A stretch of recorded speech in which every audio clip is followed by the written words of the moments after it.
Assalamualaikum warahmatullahi wabarakatuh. Perkenalkan, nama saya Karen Kervi dengan NIM 2311212003. Pada kesempatan kali ini, saya akan memberikan sedikit edukasi mengenai penyakit disentri.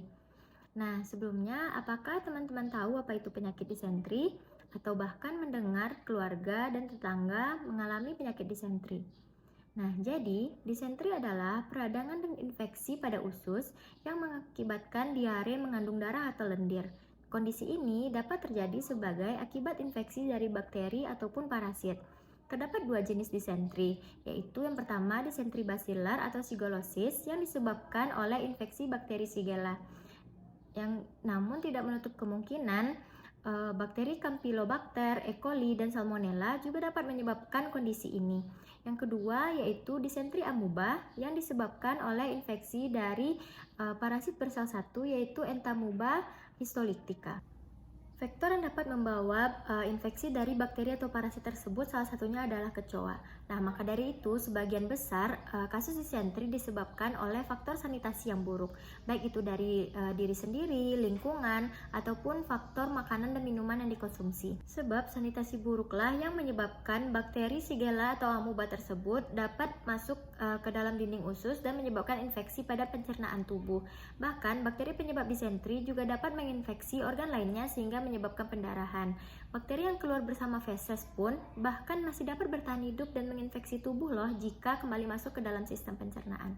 Nah, terus gimana sih gejala dari disentri itu sendiri? Nah, sebenarnya gejala dari disentri basilar dan disentri amuba itu tidak jauh berbeda, seperti terjadinya demam, mual dan muntah, diare disertai kram perut. Nah, namun bedanya di sini, gejala pada disentri basilar itu akan disertai lendir atau darah pada diarenya, sedangkan pada disentri amuba terdapat penurunan berat badan oleh si penderita tersebut.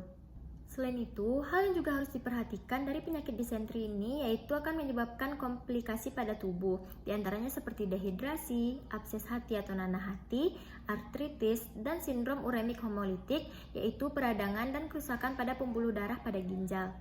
Mengerikan sekali bukan? Maka dari itu perlu kita ketahui apa saja faktor resiko yang dapat menyebabkan penyakit disentri dan bagaimana pencegahan yang dapat kita lakukan agar tidak terkena penyakit tersebut. Nah, faktor resiko yang pertama yaitu tidak mencuci tangan sebelum makan dan juga setelah buang air besar. Yang selanjutnya, benda yang terkontaminasi oleh bakteri penyebab disentri tidak sengaja masuk ke dalam mulut. Yang ketiga, makanan dan air yang terkontaminasi dengan kotoran manusia. Yang keempat yaitu daerah dengan ketersediaan air bersih yang tidak memadai dan tempat pembuangan limbah yang tidak tertata dengan seksama. Dan yang terakhir, penggunaan pupuk untuk tanaman yang berasal dari kotoran manusia. Adapun tindak pencegahan yang dapat dilakukan yaitu yang pertama, selalu mencuci tangan dengan air mengalir dan sabun saat hendak menyiapkan makanan, memasak, sebelum makan, setelah buang air besar, atau bahkan setelah mengganti popok. Nah, tindak pencegahan yang kedua, hindari kontak langsung dengan penderita dan juga penggunaan handuk yang sama dengan penderita. Yang ketiga, hindari tertelan air ketika berada di fasilitas umum. Yang keempat, yaitu bersihkan toilet dengan disinfektan setelah digunakan, karena seperti yang telah disebutkan sebelumnya bahwa penyakit disentri ini disebabkan oleh sanitasi yang buruk. Selanjutnya, yaitu selalu mengkonsumsi air yang telah mendidih, atau jika ingin meminum air kemasan, pastikan tutup kemasan botol tersebut tertutup rapat.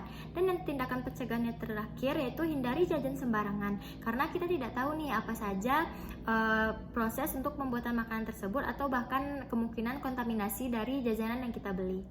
Lalu bagaimana jika kita atau salah satu keluarga kita telah terkontaminasi oleh bakteri dan mengidap penyakit disentri? Nah, di sini ada beberapa cara yang dapat diberikan sebagai penanganan pertama.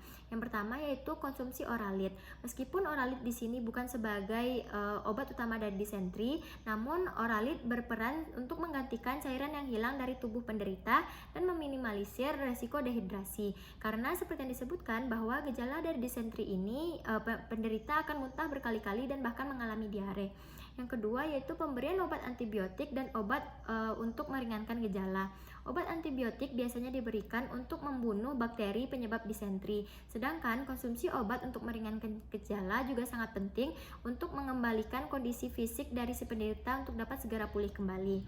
Adapun yang ketiga yaitu menambah asupan makanan bergizi. Pengidap disentri juga wajib mengkonsumsi makanan bergizi dengan porsi seimbang, karena asupan makanan bergizi ini dapat membantu imunitas dari si penderita sehingga cepat pulih. Namun yang harus ditekankan di sini, jika kondisi dan gejala yang dialami oleh penderita semakin memburuk, maka segera konsultasikan ke dokter agar mendapat penanganan yang lebih serius dan lebih cepat. Baiklah, sekian edukasi singkat dari saya mengenai penyakit disentri. Semoga kita selalu dalam keadaan sehat dan terhindar dari penyakit dengan menjaga kebersihan diri dan lingkungan. Terima kasih. Assalamualaikum warahmatullahi wabarakatuh.